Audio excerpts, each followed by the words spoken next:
Hello again! Welcome back! Today we're reading Matilda Chapter 4.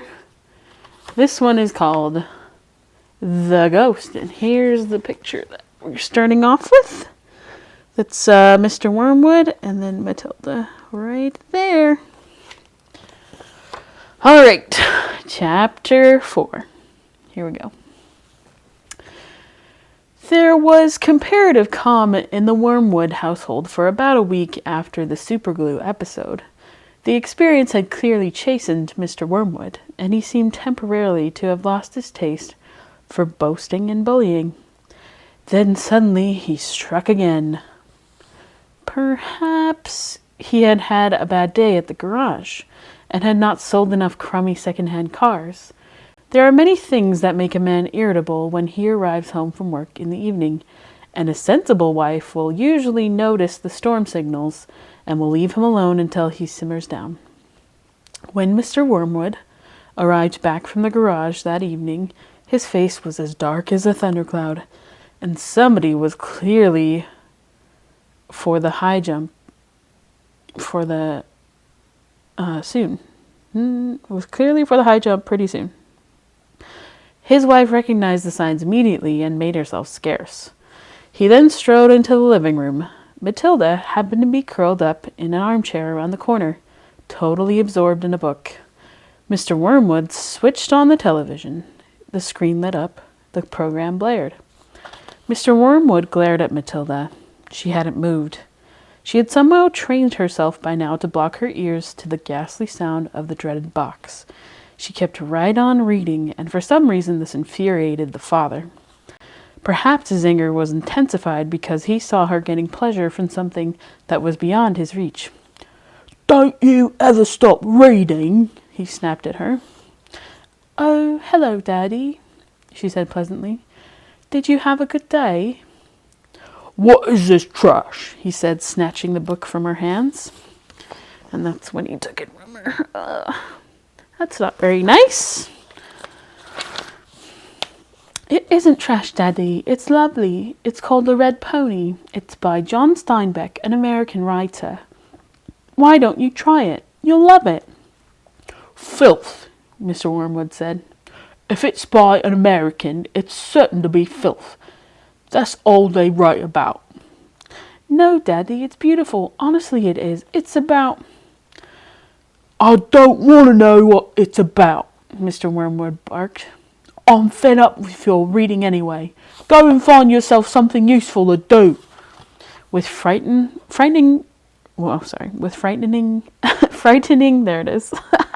With frightening suddenness, he now began ripping the pages out of the book in handfuls and throwing them in the waste paper basket. Oh no, that's him throwing all the papers away. Matilda froze in horror. The father kept going. There seemed little doubt that the man felt some kind of jealousy. "How dare she?" he seemed to be saying with each rip of a page. "How dare she enjoy reading books when he couldn't? How dare she?" "That's a library book," Matilda cried. "It doesn't belong to me. I have to return it to Mrs. Phelps." "Then you'll have to buy another one, won't you?" the father said, still tearing out pages. "You'll have to save your pocket money until there's enough in the kitty to buy a new one from your precious Mrs. Phelps, won't you?" With that, he dropped the now empty covers of the book into the basket and marched out of the room, leaving the telly blaring. Most children in Matilda's place would have burst into a flood of tears. She didn't do this. She sat there, very still and white and thoughtful. She seemed to know that neither crying nor sulking ever got anyone anywhere. The only sensible thing to do when you are attacked is, as Napoleon once said, to counterattack. Matilda's wonderfully subtle mind was already at work devising yet another suitable punishment for the poisonous parent. The plan that was now beginning to hatch in her mind depended, however, upon whether or not Fred's parrot was really as good a talker as Fred made out. Fred was a friend of Matilda's. He was a small boy who lived just around the corner from her, And for days, he had been going on about this great talking parrot his father had given him. And there's Matilda and Fred and his parrot. So the following afternoon, as soon as Mrs. Wormwood had departed in her car for another session of bingo, Matilda set out for Fred's house to investigate. She knocked on his door and asked if he would be kind enough to show her the famous bird. Fred was delighted and led her up to his bedroom, where a truly magnificent blue and yellow parrot sat in a tall cage. "There it is," Fred said. "Its name is Chopper." "Make it talk," Matilda said. "You can't make it talk," Fred said. "You have to be patient. It'll talk when it feels like it." They hung around, waiting. Suddenly the parrot said, "Hello, hello, hello." "It was exactly like a human voice," Matilda said. "That's amazing. What else can it say?" "Rattle my bones," the parrot said, giving a wonderful imitation of a spooky voice. "Rattle my bones." "He's always saying that," Fred told her. "What else can he say?" Matilda asked. "That's about it," Fred said. "But it is pretty marvelous, don't you think?" "It's fabulous," Matilda said. "Will you lend him to me just for one night?" "No," Fred said, "certainly not." "I'll give you my next week's pocket money," Matilda said. That was different. Fred thought about it for a few seconds. "All right then," he said, "if you promise to return him tomorrow." Matilda staggered back to her own empty house, carrying the tall cage in both hands.